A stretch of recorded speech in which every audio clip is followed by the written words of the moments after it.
참고로 강좌명이 국과수인 이유는 국어, 수학, and란 뜻이에요. 국어와 수학, 국과수. 안녕하세요. 오르비 클래스 국어 강사 이해황입니다. 제가 수학 강사는 아니지만 수능도 이과로 응시했고 또 제가 연구한 내용이 온라인 수열 백과사전에 올라와 있을 만큼 수학에 관심을 갖고 살아왔습니다. 또 몇 년 전부터는 분석 철학과 수리 논리에 관심을 갖고 이를 수능 국어, 피셀, 리트에 활용하는 강의와 교재를 만들고 있어요. 그래서 오늘 강의는 제가 그간 오르비 클래스에 올렸던 강의들 또 피셀, 리트 교재에 썼던 내용 중에서 극한과 미분을 엮어서 생각할 수 있는 것들을 추려본 거예요. 참고로 여기서 다루는 미분은 수학 2 범위를 넘지 않습니다. 따라서 문과 학생도 충분히 들을 수 있고요. 또 간단히 수학적 개념을 설명하면서 진행하기 때문에 수학을 좋아하는 마음만 있다면 중학생도 능히 들을 수 있을 거예요. 그리고 만약 이 강의 반응이 좋다면 이 극한과 미분 말고 확률과 통계를 중심으로도 한번 준비해 보려고 해요. 조건부 확률과 조건부 독립은 수능 피셀 리트에 종종 나오는 베이지 주의와도 관련이 깊고 또 2020학년도 BIS 지문처럼 고난도 증가 감소 문항의 핵심 발상이 되기도 해요. 부디 그 강좌도 만들 수 있도록 이 강의 재미있게 들으시고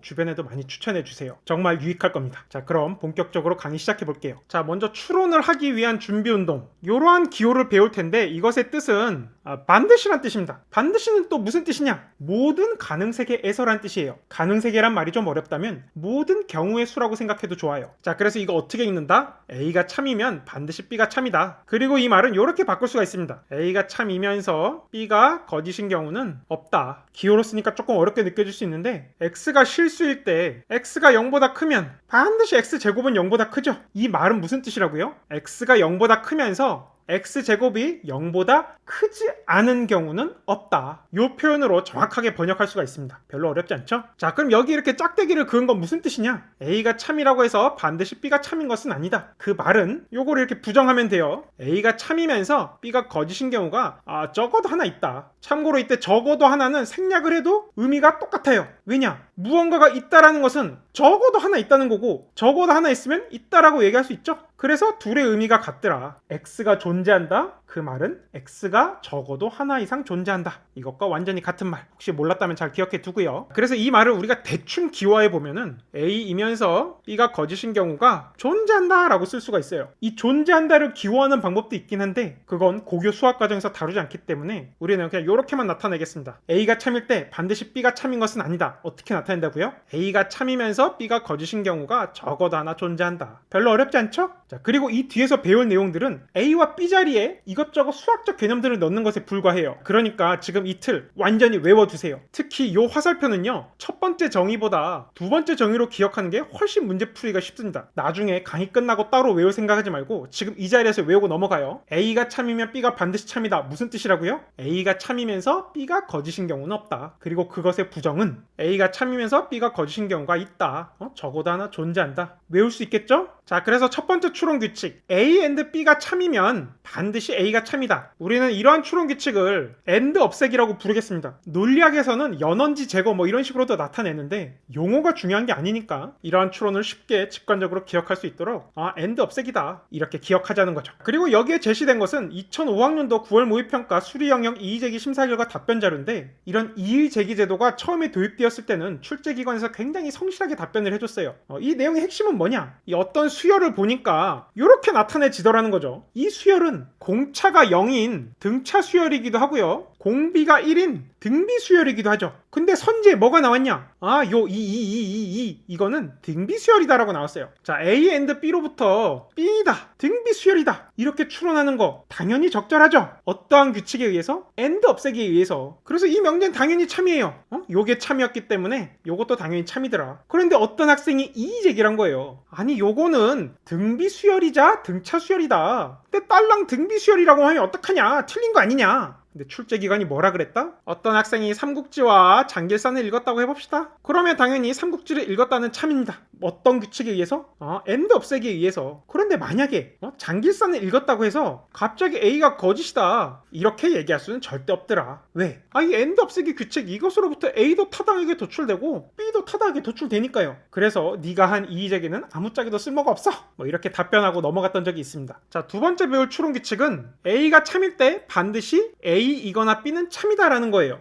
당연히 그렇겠죠. AO와 B가 참이라는 건 둘 중에 하나가 참이라는 거니까 A가 참이기만 하면 AO와 B는 반드시 참이겠죠. 이러한 추론 규칙을 우리는 오와 넣기라고 하겠습니다. 앞에서 배운 건 AND 없애기, 여기서 배우는 거는 오와 넣기. 자, 이걸 이제 응용해 볼게요. X는 3 이상이다. 이것의 논리적 의미는 무엇과 같냐면요, X는 3 이거나 X는 3보다 크다와 같습니다. 자, 그럼 여기서 문제 하나 내볼게요. X가 2라고 해봅시다. 이때에 반드시 X는 2 이상이다라고 얘기할 수 있나요?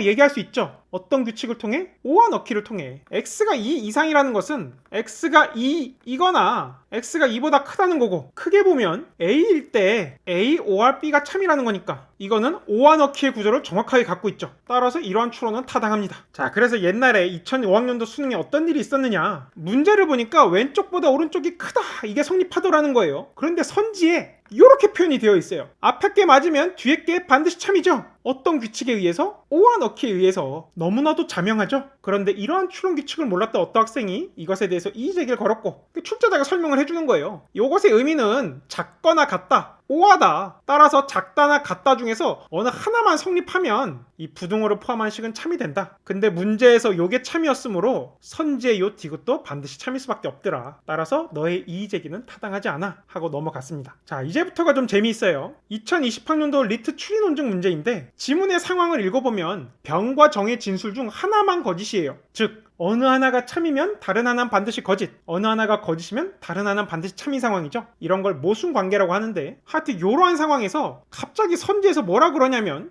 적어도 한 명의 진술이 거짓이라고 나와요. 이거 뭔가 느낌 좀 이상하죠? 그래서 5번이 적절하지 않다라고 한 경우가 종종 있었는데, 만약에 거짓의 개수를 n 거짓이라고 쓴다고 하면 지문은 n 거짓이 1인 상황이죠. 이때에 n 거짓이 1 이상이다, 그러니까 적어도 한 명의 진술은 거짓이다 라고 하는 거 당연히 반드시 적절하죠. 어떤 추론 규칙에 의해서? 이런 오와 넣기라는 추론 규칙을 통해서. 따라서 선택지 4는 반드시 참이었습니다. 두 번째 문제도 굉장히 재밌어요. 지문에 따르면 원리 K와 원리 P 두 개가 소개됐는데 지금 둘 다 거부해야 되는 상황이에요. 이때 선지에서 두 원리 가운데 적어도 하나는 거부해야 된다. 거부해야 되는 개수를 n 거부라고 나타낸다면 지문은 n 거부가 2라는 거고, 선지는 n 거부가 1 이상이라는 거죠. 근데 뭐 원리가 두 개밖에 없으니까 거부할 게 하나이거나 n 거부 2로 표현할 수가 있죠. 이것도 당연히 오와 넣기에 의해서 앞부분이 참이면 뒷부분이 반드시 참일 수밖에 없습니다. 자, 세 번째 문제가 굉장히 재미있습니다. 이 복잡한 등식 제가 귀찮아서 이렇게 글로 표현해봤어요. 이런 다항함수 fx에 대하여 이 구간에서 적어도 m개의 서로 다른 실근을 갖는다. m의 값이 얼마냐 물었는데, 이때 서로 다른이라고 하니까 일단 1번은 정답이 될 수 없죠. 참고로 당시 3번이 정답으로 발표되었는데 뭔가 이상하지 않나요? 이 적어도라고 나오잖아요. 만약에 적어도 3개의 서로 다른 실근을 갖는다가 참이라면 오와 넣기에 의해서 적어도 2개의 서로 다른 실근을 갖는다도 당연히 참이겠죠? 맞아요? 맞잖아요. 이거는 3번이 정답이면요 2번도 바로 타당하게 정답이란 게 도출이 돼요. 그래서 만약 우리가 오와 넣기란 추론 규칙을 잘 알고 있다면 이 문제를 딱 보자마자 서로 다른이니까 1번은 정답이 될 수 없고, 만약에 5, 4, 3 중에 정답이 있다면 반드시 모두 정답일 수밖에 없다? 2번도 정답일 수밖에 없다. 오와 넣기를 통해서 그러한 결론이 항상 참으로 도출됩니다. 그래서 그럴 때는 2번이 정답이라고 탁 찍고 나중에 2번이 정답이라고 안 하면 소송을 해서 이기면 됐는데, 아무도 소송을 안 해서 그냥 3번으로 정답이 확정되긴 했어요. 하여튼 경찰대 수학 출제하시는 분 혹시라도 이 국과수 강의를 듣는다면 다음에는 이런 실수하지 않도록 주의 부탁드립니다. 자, 그럼 이제 함수의 극한에 대해서 살펴볼 텐데, 고교 과정에서는 입실론 델타법을 활용해서 엄밀하게 극한을 정의하지 않아요. 그냥 직관에 기대어서 x값이 a가 아니면서 한없이 가까워진다 이렇게 설명을 하는데, 뭐 이 정도 직관이면 사실 문제 푸는데 별 지장은 없죠. 핵심은 뭐다? x가 a가 아니면서 한없이 가까워진다. 그리고 그때 fx의 값이 일정한 값 b에 가까워지면 fx는 b에 수렴한다고 하며 이를 이렇게 나타낼 수가 있더라. 자, 이때 핵심 뭐다? x는 a가 아니다. 자, 그래서 우리는 이러한 극한값도 계산해 볼 수가 있죠. x가 1로 갈 뿐 1이 아니니까. 만약에 x가 1이었다면 이건 0분의 0이니까 분모가 0인 경우 정의되지 않으므로 이것의 극한값은 우리가 얘기할 수가 없어요. 그런데 x는 1로 갈 뿐 1이 아니기 때문에 이렇게 탁 없애서 x 플러스 1 따라서 2에 수렴한다고 이야기할 수 있죠. 굉장히 재밌는 발상이죠. 자, 그래서 이 기출문제를 보면은 이러한 그래프 상에서 1에서의 극한값이 존재하냐 2에서의 극한값이 존재하냐를 묻고 있는데, 뭐 수학 공부한 분들 다 알겠지만 극한값이 존재한다는 뜻은 우극한이랑 좌극한이 같다라는 거죠. 그래서 1에서 보니까 왼쪽에서 다가온 거랑 오른쪽에서 다가온 거 값이 마이너스 2와 0으로 다르죠. 따라서 1에서는 극한값이 존재하지 않고 2에서는 왼쪽에서 다가온 거랑 오른쪽에서 다가온 거 극한값이 전부 뭐로 같아요? 1로 같기 때문에 이때는 극한값이 존재합니다. 참고로 요 2의 경우를 보면 알겠지만 x는 2에서의 극한값은 1이지만 2에서의 함수값은 얼마예요? 0이죠? 아, 극한값이 존재하더라도 함수값과는 다를 수가 있겠구나. 이런 것도 우리가 그림에서 확인을 해볼 수가 있죠. 자, 그럼 이러한 함수의 극한을 어떻게 국어에 응용할 수 있느냐? 요 언어논리 문제에 적용을 해볼 수가 있습니다. 언어논리란 시험은 5급 공채, 행정고시나 외교관 후보자를 준비하는 사람들이 치는 1차 시험인데 이 문제 당시 굉장히 많이 틀렸다고 알려져 있고 또 저한테도 굉장히 질문이 많이 들어왔던 문항 중에 하나예요. 도대체 왜 이 문제에 걸려서 넘어졌느냐? 극한 개념을 적용할 줄 몰라서요. 이게 무슨 소리야? 자, 민주주의 국가의 국민은 어쩌고저쩌고 하므로 개인의 지위를 넘어 집단이나 집단 유사의 결집을 이루어 헌법을 수호하는 역할을 일정한 시점에서 담당할 경우에는 이러한 국민의 결집을 적어도 그 기간 중에는 헌법기관에 준하여 보호해야 될 것이다. 이때 준하여라는 뜻은 극한 개념과 굉장히 비슷해요. 자, A를 B에 준하여 보호한다라고 하면요. 이로부터 어떤 게 따라 나오느냐? A는 B가 아니다라는 게 따라 나와요. 왜? 준하다라는 의미가 그거예요. 사실혼도 법률혼에 준하여 보호하여야 한다. 이러한 말 속에는 사실혼과 법률혼이 다르다라는 게 딱 녹아있죠. 이건 준하여의 뜻에 의해서 이런 게 탁 성립합니다. 그리고 이때 보호의 정도를 우리가 K라고 나타낸다면 지금 이러한 내용은 리미트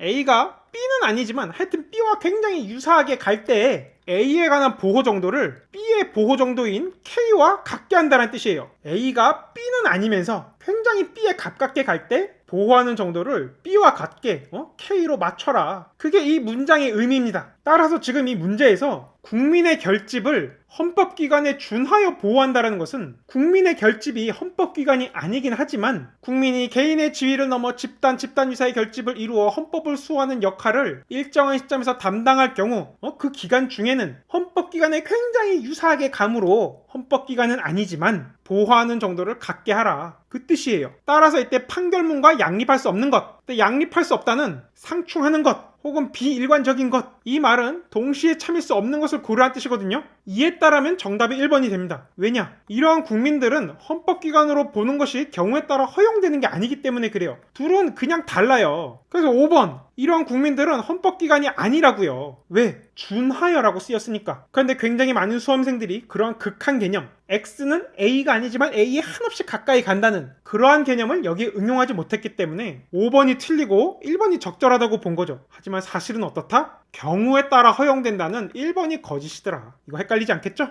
이 문제도 굉장히 재미있어요. 태종의 유언을 추리한 것으로 적절한 것만을 고르라고 했는데 양령을 도성으로 불러 만나는 것은 대의를 잇고 유훈을 어기는 거다. 그러면 유훈에 양령을 도성에 왕래 못하게 하라. 이런 게 써있었다는 걸 추론할 수 있죠. 따라서 기억은 오케이. 니은이 굉장히 재밌는데 양령의 맏아들을 도성 안에 거주하지 못하게 하라. 이 지문을 보면 양령의 맏아들을 도성 안에 살게 하는 것은 선왕의 유훈을 어기는 것과 마찬가지라고 했어요. 유훈을 어기는 것이 아니라 어기는 것과 마찬가지다. 그 말은 이 니은은 선왕의 유훈이다 아니다? 유훈이 아니다. 3번은 디귿에서 찾을 수 없으니까 당연히 적절하지 않은데 이 니은을 걸러내는 게 중요했습니다. 이 마찬가지라는 말이 굉장히 가깝게 가긴 하나 똑같지는 않은 그런 극한 개념과 연관되어 있다고 볼 수 있어요. 굉장히 재밌는 문제죠?